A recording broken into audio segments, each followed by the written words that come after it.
We are back on the ground at what I think is the best, biggest, best, coolest, whatever you want to call it, master plan community in the entire Denver metro area. Welcome back to the Mile High Living channel. I'm your host, Mitch Mahaffey. Got Alex behind the camera today. At your request, we are on the grounds taking a look at the Aurora Highlands community. Let's dive in and go over what I think makes this community the best community in all of Colorado. Okay, now, so for those of you joining us on the channel here for the first time, I'm super glad that there's been a request for an updated video because I see some of the similarities, but it doesn't feel like the same community anymore. I mean, when I tell you this neighborhood is massive, I mean it. Thousands of home sites, so big in fact that they are altering the current highway systems to be able to provide access to the neighborhood. Both E470 and I-70 that we've talked about a lot are getting new on and off ramps and interchanges just for the neighborhood. The altering of the highways was a split cost between the developer and the city because there's a lot of growth coming to the area. If you remember from last video where we covered that $500,000 price point, we talked about the Denver Aerotropolis. We are on the southernmost border of where this whole area is going to be. So tons of future growth coming, tons of growth happening with this neighborhood. I mean, behind us, houses being built. This way, this is where the majority of the current build is. Behind us, to the west, we have even more houses. To the south, to my left, we have lots getting ready to be developed fully and streets getting ready to be put in.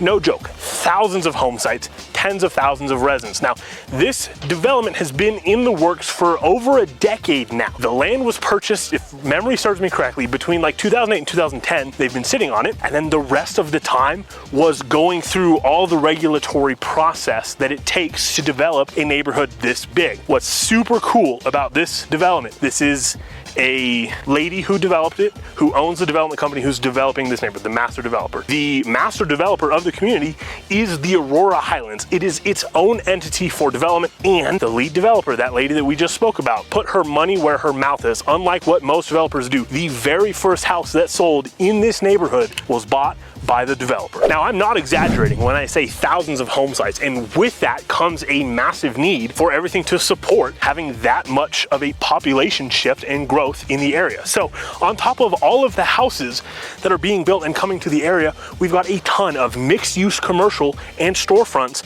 Everything that you would need to come here, live here, work here, and play here is on the way. Restaurants, shops, grocery stores, boutiques, rec centers. There's gonna be 4 neighborhood schools to support just the neighborhood. On top of that, there's going to be its own mixed use like shopping district, and there's also going to be a medical campus in the neighborhood within the perimeter of the Aurora Highlands development. So you will literally buy a house here, live here, work here, play here, get sick here, get healed here, live your life right here. Now, I know what you're thinking. You're probably sitting there watching this video thinking, wow, Mitch, that all sounds amazingly expensive. What are you doing? Fear not, because of the sheer amount of building and variety in builders here, there is a home and a budget for absolutely everyone. We have products starting in the low 4s and going all the way up to the $1 million+ range. So no matter what your budget is, no matter what type of housing you are looking for, I promise you, you will find it here. And of course, we're about to dive right into showing you what you get in those various price points. All right, now we're going to dive into some of the model homes here at the Aurora Highlands. I am currently standing in the new home gallery, is what Tri Point Homes is calling it. They've got prices ranging from the 5s all the way up to the 9s. 3 different collections with models on the ground right now with $35,000, $40,000, and $45,000 in flex cash. That means you can take up to 45 grand off the price. You can do 45 grand to buy your interest rate down. You can do 45 grand to lower your monthly payment with an interest rate buy down, or go towards the closing costs that are associated with your loan. Maybe even use them towards upgrades. Now, I will say this, Tri Point is a much more premium builder, not in the sense that their prices are outrageous, because the prices here start in the 5s, go to the 9s, so they cover a broad range of those budgets that we've talked about, but they build a very high quality home, and shame on me, I guess, for not featuring them on the channel yet, because they build a jaw-dropping house. We're gonna head into the house behind us and start there. It is the Prelude Plan 3503. So the Prelude is the one that starts in the 6s. It's got $40,000 in flex cash that you can use towards price reductions or upgrades or things like that. So let's head inside. In true Mile High Living channel fashion, we're checking out a new builder, checking out a new model. I'm seeing this for the first time, just like you guys are. And if you could have seen the look on Alex's face just now as we are walking in, holy Jesus, this is beautiful. I've said in other videos how much I love these 2-story great rooms like this. Oh man, it just opens up the entire room. So this one's 2,300 square feet. We have a beautiful kitchen. Oh, that's the microwave. I thought it was dual ovens. Okay, to knock an edge of this professionalism off. Holy shit. This is awesome. This looks great. Dual stacking. They did it like this. We have a standalone range. Guys, I say it in every single video. I hate when the microwave's right here because it turns into the focal point of the kitchen. And when you have a kitchen this beautiful, 42-inch cabinets, standalone cooktop in the standalone range, we have just a traditional builder spec Whirlpool fridge. Almost all new builders, this is what they include when you have a move-in package with them. Even the builder we bought from did that. Luckily, we didn't get that package. I'm not too crazy about that. So right away, we have some serious contrast just in the kitchen. We've got white quartz behind us, and we have this gray marbly quartz on the island. But I mean, look how big this island is. It's huge. This is insane. Coming back here, as you can see, we have pretty generously sized dining nook right off of the kitchen. We didn't show you any of the front, so I'm not sure if there's a formal dining space in the front, but we'll get back to it. We have tons of time here with you guys today. Now, I mentioned in the Bridgewater Homes video how it was very reminiscent of some of the floor plans we've looked at with the team down in Texas, in the Texas markets. And I'm starting to see a little bit of the similarities with TriPoint. Now, I know TriPoint is a huge developer down there. They've got tons of master plans, and they're a little unknown, I guess, in comparison to the Colorado market here. But it's stuff like this. Not to sound like annoyingly privileged or anything, but like having a covered patio is one of those things that I didn't know what my life was missing until I bought a home with one. And it's not even close to as nice as this one. I mean, I don't know how well you can see it, but huge here, tons of space. I mean, you put, the way they lay it out actually works really well. You put your couch here, your outdoor table here, but we came off the side door. There's a big door here that you can enter in as well. It looks like this is a glass wall. So we've got some indoor outdoor living capable, which is awesome, especially with how nice it is. I mean, it's summertime. I'm a big boy, I get hot. So of course, since it's a model, they're not gonna go crazy with the back. They wanna showcase the rest of the house and the front. But just an idea, I mean, these are pretty good sized lots given the fact that these are all interior. So you're gonna be looking at somebody else. Now, we get to something that like backs a trail or backs open space or something like that, you'll probably have a bigger lot and you're not staring at somebody's house. It jumped out and hit me. Let's head back to the front because we missed that before. So we have a mudroom off the garage, mudroom entryway. Garage door's locked, so we don't want to go in there. Just a little closet. We all know what closets look like. I mean, right here. Okay, so that goes to the basement. So the sales rep, super cool guy, by the way, said that all of their houses they build on unfinished basements, and in true builder fashion, of course, they're happy to finish that out for you for an additional cost. So up front, we have flex space. You can laugh at it, you can think it's a goofy term, but flex space is described by the size that we have here and what we can do with it. We don't have any closets, so it wouldn't be used as a bedroom. So this is like office or whatever you want to do. It's right here off the front. Personally, this would be my office. I like offices in the front. Over here, we have our first powder bath and a linen closet for that. Nice different tile. So I think we go upstairs before we go downstairs. Lead the way.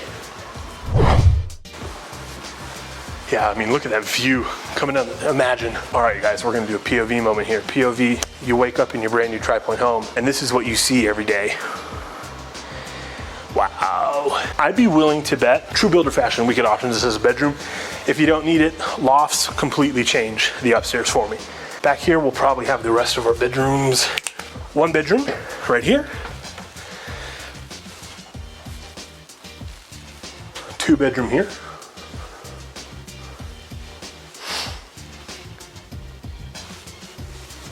Of course, we have another bathroom.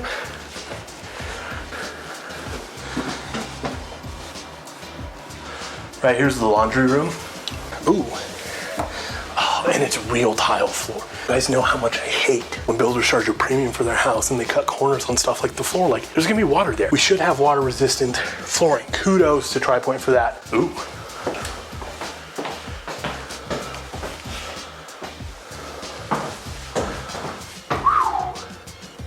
This shower just called me poor in a language I didn't know I spoke. Holy cow, I mean, look at this thing. Tiled. It's got its own entryway. That is just crazy. Now, if it were me, I'm ditching the light and I'm doing a waterfall head, but look at where our controls are. So you step up here, you turn the water on, and you don't even get wet yet. We're in such a dangerous spot, Alex. I could so turn this water on you. Back here to the closet. Well, men, I don't see any shelves for our t-shirts, but for the 8% of you that are women watching this, if you can use all of this space, holy cow, I'd be shocked. This is a huge closet. And then what do we call this? This is our water closet. Okay, a little bit different design here for the master suite. I think it's pretty cool. I'm used to like bed being here, bathroom entrance being right there, but it's just a little bit different layout. You walk in, and I didn't showcase it because I hadn't seen it yet, but you've got a hallway into your bedroom. So lock the little blessings out with the door right here. It's very sweet feeling, you know? You have a hallway that leads to the bathroom, and because it's around a corner here, so we sleep here, then we turn the corner here, we actually don't need a door here because you turn the light on and it's not glaring in your sleeping partner's face still. We're gonna be in the 6s for this. The way, now of course, asterisk on that. 6s for the collection. To buy and rebuild a model home the way that builders spec them out, add 200,000 to it, because models are a way to make you go, ooh, holy shit, I need this house. So they spec them out and they make them super pretty and like cool, right? Obviously this is way more fun to walk through than an empty house. I mean, stay up here. Look at me. Look how small I'm about to get. Like, we know I'm the big guy, guys. Ready? Look how small I look when we come all the way down here. And this is only 2,300 feet. This isn't a massive house, but my God, it feels like it. Holy cow, props to them. Basement's unfinished, but Halloween's not too far away, just a couple months. So we gotta check out the body storage. This is the basement. Unfinished. Okay, so we went with the Rinnai hot water heater. For those of you that are new here, you think I'm crazy, but for those of you that are watching the videos, you know I'm a snob when it comes to things like the flooring in the laundry room. And what type of hot water heater are we using? For a home this price, this is good. This is good. We want this. We like this. Back here, we have our sump pump, access to the sewer, our data for our internet will be right here. Over here, because of the egress windows, if you needed more bedrooms, that'll go back here. So you'd want to do a bedroom here, and then probably turn this into like an additional game room, family room. I mean, you have, our rough rooms are back here. So we put a bathroom here, probably do like a big suite, ensuite bath and bedroom. So when the in-laws are in town, you can just kick them into the basement and only deal with them. Never mind, I probably shouldn't continue that joke. And this into like another family room or something like that. You got tons of space. 2,300 upstairs finished. Down here, it's not quite a full print basement. They didn't excavate underneath the garage, but you do a room back there, you do a room back here, turn that into a bedroom and a bathroom, obviously wall this off so it's not visible. You've got tons of room to grow. All right, let's go check out the next one. Okay, so now still here at Tri Pointe, we're gonna take a look at some of the models they have in their Crescendo collection, which is that price bracket below what we just looked at. We just looked at something that starts in the 6s. These guys start in the 5s. They have a quick move-in available now that includes a free finished basement. What we see on the sign here, Crescendo Plan 3202 for a total of 1,980 square feet. Basement's about 700 square feet that quick move-in has included. The Crescendo plan is that entry level into the community for Tri Pointe. So we've got $35,000 in flex cash to be used however you deem appropriate. Now let's head inside. So from the sales rep, the point of the Crescendo collection is to offer a high quality home at a much lower price point.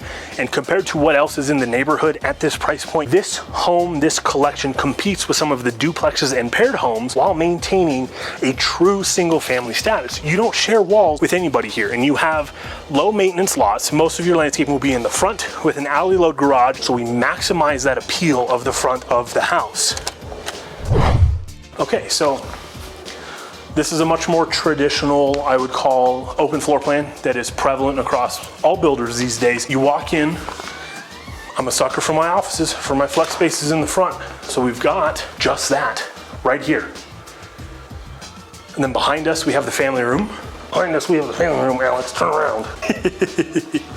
And then right here, not quite the same design of that nook in the last collection, but again, high quality product competing with a duplex while maintaining single family status. So again, with the two-tone kitchen here, we've got beautiful white quartz here and a marbled granite light quartz here with a farmhouse style deep sink right here. Again, it's still a new build, so we still have new build appliances. This is the exact oven and microwave I have in my house, so it's okay. Coffee bar for my coffee aficionados. Then back here, we have our powder bath right off of the, okay, wait, we've got two doors here. Which one's the garage? We've got a door here and a door here. Alex thinks it's behind door 2. Alex is wrong. Door 1 has our weather strip for the garage. It's also locked. It's probably a construction office. It's just a 2-car on this guy. Nothing crazy, right? Car guys watching this, I know you just died a little bit on the inside, but it's a 2-car garage. Powder bath here away from the rest of the main floor. So when the in-laws are here, you know what father-in-law does to those bathrooms. You won't be victim to it when you're out here enjoying the rest of the company. Now we're gonna switch the order. Now we're gonna go downstairs first. Wow, we have a basement that's finished and it completely transforms the house. So upstairs is just a traditional open floor plan, kind of square-ish feel. But then when we add the more casual space down here, completely transforms the livability and what you can do with the house. Plus it's in a basement, so it's way cooler during the summertime. You just pop down here, hang out. You don't have to run the AC because it's underground. This is a maze of doors. I'm just kidding. This is just the unfinished storage room, you guys. I've done this before. Looks like we have, they staged it as like an office area. Does this work? Oh, it's a keyboard, it's not a piano. I'm about to serenade you guys with my beautiful piano skills. So this is Sage's bedroom. So the Crescendo 3202. Quick move in is a 4-bedroom. So remember this, Alex, you're gonna keep count from it. We've got 1 bedroom here. Closet, real tile on the floors where water could potentially end up on. Nice tile in place. This isn't some drop-in insert from the big box hardware stores that we're not gonna name the builders because I legally can't, but there are a few in this price point that still do those. So we've got tile in place shower, and I'd be willing to bet back here. Oh, sorry, I just massacred the light. Hopefully you guys are still here and you don't mind my kind of off-the-cuff tour that we do on the channel, because I hate those, you know who I'm talking about. This is a 4-bedroom, 3-bathroom, 5 billion square foot house for $9 million in cost. Those tours suck, man. This is raw, this is authentic. You're seeing it for the first time, just like I am. This is the most authentic reaction that you'll find on YouTube when it comes to touring new homes. Now, let's go upstairs. Okay, upstairs is where we're gonna find the rest of the bedrooms. So we had one in the basement that was staged as, I called it an office, Alex called it a studio. I wanna lean towards his description. I think it fits it a little bit better. Upstairs, we have the rest of our bedrooms and bathrooms. Behind me here, we have secondary bedroom. We'll call this secondary bedroom 2. Pretty good size. I mean, unless your kids are sleeping on a California king, should have no problem fitting their furniture in here. Closet right there. Across the hallway, we have what is staged as a baby nursery. That is so adorable. Oh my God. Another bedroom up here, but staged as a baby's nursery. So cool. I like that they did a different floor. I'm not wild about this vinyl flooring in bedrooms, but I understand friends that have the small humans, they tell me they're messy and they don't get any sleep through the night. So I'm sure you probably want a surface like this. It's easier to clean. Now we have bathroom. That's cool tile. What do you think of that tile? That's nice. That's a nice tile. Alex said it's nice. There's a Dalmatian getting its spots blown off. That's pretty cool, right? Is it a dual vanity? Look at that, dual vanity, and we're continuing that white quartz throughout the rest of the house. Points for continuity, Tri-Point. Let's go. Linen closet, you guys know what that looks like. It's just a closet with shelves in it. What do we say? Laundry room with real tile. Oh, it's echoing here. This is where the magic happens, right? Primary suite, true ensuite, not one, but I'm not gonna finish that joke. King size bed, that's pretty tall. It doesn't have the coffered ceilings like I would want in a house like this, but not bad. Big enough, coming here, ooh. This is almost exactly what my shower looks like at home, but I've got white tile on the back with the black surrounds. Biased, I love this type of shower. Pain in the ass to keep clean. Look at all of the glass. Squeegee, squeegee, squeegee, just taste. It looks amazing. It's a beautiful shower. You're gonna love showering in this beautiful black framed in, tiled in. I would change. I'm tiling to the roof, to the ceiling, but not bad. I mean, it's definitely a two-person shower. You got one person right here who stands and shivers because they're not getting any water. And then you got one person right here who is taking a bath in Satan's piss. How hot it is. Men watching this, you know exactly what I mean. Unfortunately, we don't have gender equality in the closet. Men, I don't know where we're putting our t-shirts, but ladies, holy cow, tons of space in here. And then behind us, my favorite stupid term, we have our water closet. It's just a toilet with a door so you can't smell what the rock is cooking. All right, now let's get back into some more of the technical information that we may have not touched in depth enough while we were out in the neighborhood. We had to come back home, had to get back out of that bright sun. My ginger ass just couldn't take it anymore. So the development itself spans over 4,000 acres. Right now there's 9 home builders and something like 500 acres of parks and green space for residents in the community to take advantage of. Now that mixed use space right from their website is located across the street from the new event lawn on Main Street. Planned Civic Center will be a focal point of the community. In the early planning stages, it is envisioned to be an annex for the integrated community services from the Metro District, the City of Aurora, the Adams County, and state and federal agencies as appropriate to the community needs. The center could potentially house a police substation, public meeting space, post office, as well as municipal and county services such as licenses and permits. That tells me they are expecting this one housing development to be the size of a city, to be able to host things like state, federal agencies, to have its own post office, its own Aurora Police Department substation. Tells me that this is going to be probably the largest housing development in all of Colorado. It's hard to really capture how big and how impressive this neighborhood is. So if you want to see it for yourself, give me a call or text. Phone number's on the screen. I'm just a call or text away. I'd be more than happy to take you out there, help you tour those homes. And if you want to see more, make sure you hit that subscribe button because there's not enough time in one video to cover the entire neighborhood. So we've got more parts to this one. Again, this has been the Mile High Living channel. I'm your host, Mitch Mahaffey, and I'll see you guys in the next one.